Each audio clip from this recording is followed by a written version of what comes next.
Until we get rid of passwords, then unless you want to get hacked, you need to be using multi-factor authentication. That's not even a debate.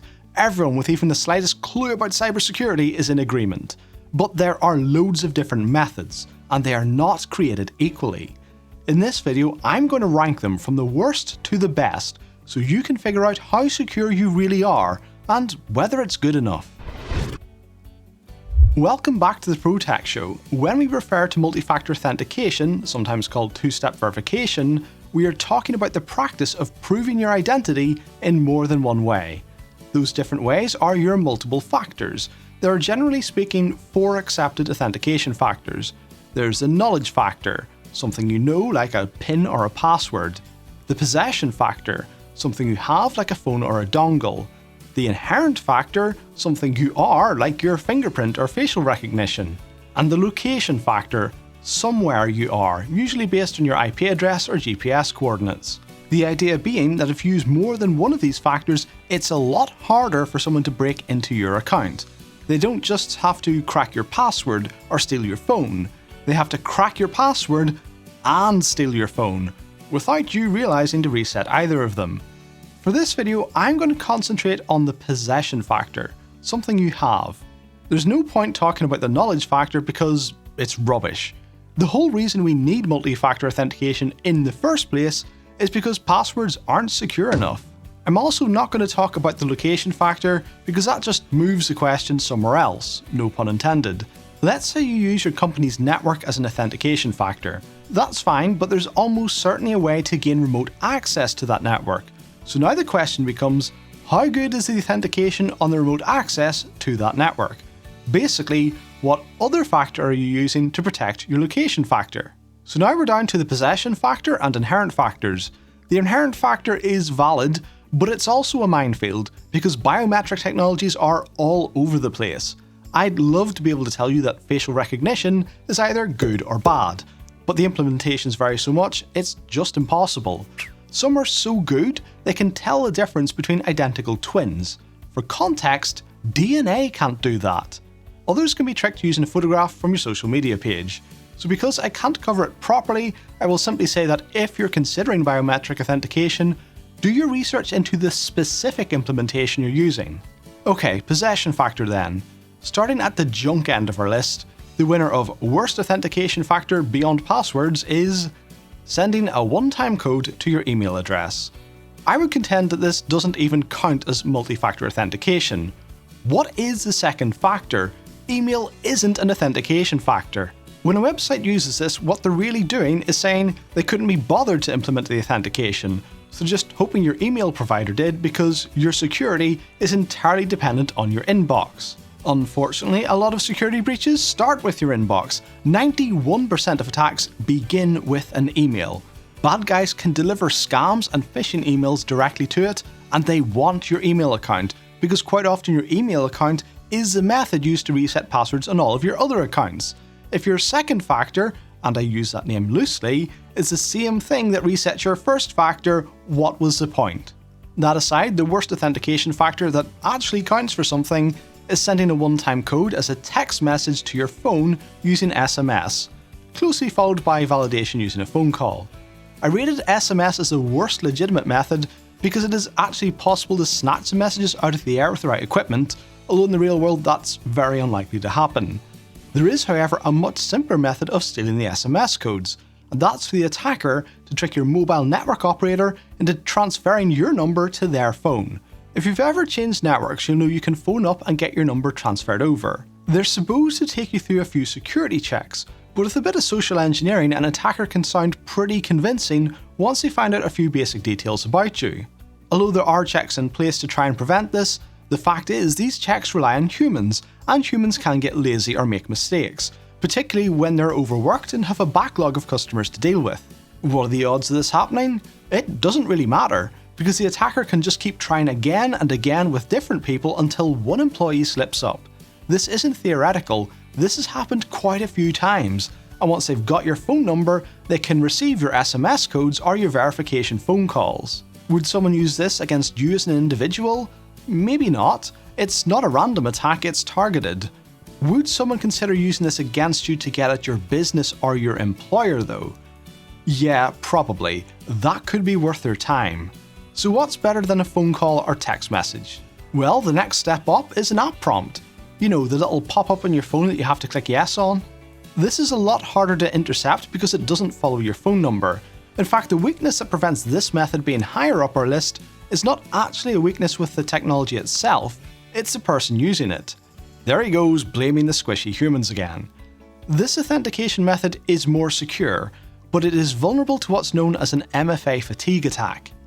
This involves spamming the target with prompts until they hit the wrong button, either by accident or out of frustration. They'll often target people at night in the hope they'll be tired and hit yes instead of no. The problem here is that even if the victim presses the correct button 99 times out of 100, they only need to get it wrong once, and the attacker wins. This kind of attack is becoming very common, so it's definitely worth upgrading to more secure methods. Fortunately, there is a relatively easy fix for this, and that is to use an app that supports some kind of matching. Instead of asking you to prove the login by pressing yes, this variation asks you to choose a number or a picture that matches one on the login screen. This is a very small change, but one that makes a substantial improvement to your security. If an attacker tries to spam you with login prompts hoping you'll mistake one for being legitimate, it's not enough for you to hit yes. The number or picture on the attacker's login screen is random, and you need to select the same one on your phone. So what will actually happen if they send you a malicious prompt when you're expecting a legitimate one is their prompt will not match the legitimate login screen you're looking at. So you won't choose the correct option and the authentication will be rejected. Another option that protects you from MFA fatigue attacks is a time-based one-time passcode, or TOTP for short. This typically takes the form of a numeric code that is generated on your device and changes every 30 seconds. There is no externally triggered prompt, so unless you choose to open the app and enter the code, it cannot be easily exploited. In terms of security, I'd place this about the same level as an app prompt that uses number matching. You could argue TOTP is a little more secure, because it requires manual action on the end user's part to trigger an authentication sequence. But you can also argue that it can be easier for malware to steal the shared secret the codes are based on, allowing them to generate their own codes without you knowing. Ultimately, both of these methods protect you against the same sort of attacks, and are also vulnerable to the same sort of attacks, and I'd rate them about the same. Which is better probably comes down to convenience. I prefer the app prompt because it means I don't have to type a code, but the TOTP code works without an internet connection, so that may be more convenient for you depending on where you need to use it. A slight variation on a TOTP generating app is a hardware token. The most common type is a dongle that generates a code and displays it on a small screen. Another version is something like a YubiKey that basically pretends to be a keyboard and types in the code automatically when you plug it into your computer. These hardware tokens are a bit more secure than an app. An app runs on an operating system which can be attacked by malware to steal shared secrets. A hardware dongle, or YubiKey, has no such operating system to attack. The main disadvantage is they're more expensive because you have to buy a physical thing instead of just installing an app on a phone you have already. There are times it's worth spending more to improve your security, but personally, I don't think this is one of those cases. The security improvement versus a free app is relatively small, and if you're going to purchase a hardware token, there are better options that will bring you more significant benefits for the money. Before we talk about those, let's talk about certificates and smart cards. These are generally used as an alternative to passwords, rather than as a second authentication factor, but they can be used for both. These are similar in nature because a smart card is essentially a device that holds a certificate. Those both use a key that is much longer than a typical password, but more importantly, they don't transmit the key itself. They use public key cryptography to authenticate you using a digital signature generated using your private key. I'm not going to go into how exactly this works here, but I will link a video about passwordless authentication in the description which explains how it works in more detail. Suffice to say, this is much better than a password, and combined with something like a PIN or a password to protect the private key, it can be considered to be multi-factor authentication by itself, negating the need to combine it with anything else. The downside is that certificates usually require an IT infrastructure to support them, which places additional burden on the IT team to provision the certificates, install them on end-user devices, and revoke them if necessary. When smart cards are used, there are also physical devices to buy. These used to be actual cards that looked a bit like credit cards, but most computers don't have built-in support for them and need a reader to allow them to be used. This increases the costs even more and limits where they can physically be used, so it's increasingly common for these cards to be replaced by more flexible devices like YubiKeys that can do the same job but using a standard USB port.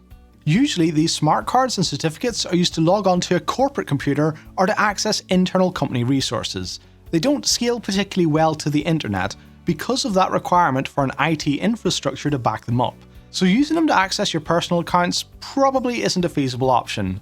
I mean, I have hundreds of online accounts, and I'm not going to carry around a stack of hundreds of smart cards, all managed by different companies, just to use them. So let's go back to something a bit more suitable for online accounts. We've talked about a few options, some good, some not so good, but so far they all have one common weakness. They're all susceptible to man-in-the-middle attacks. Like with the app prompt, you can make an argument that the flaw here isn't the technology, but in the person using it. Let's be realistic though.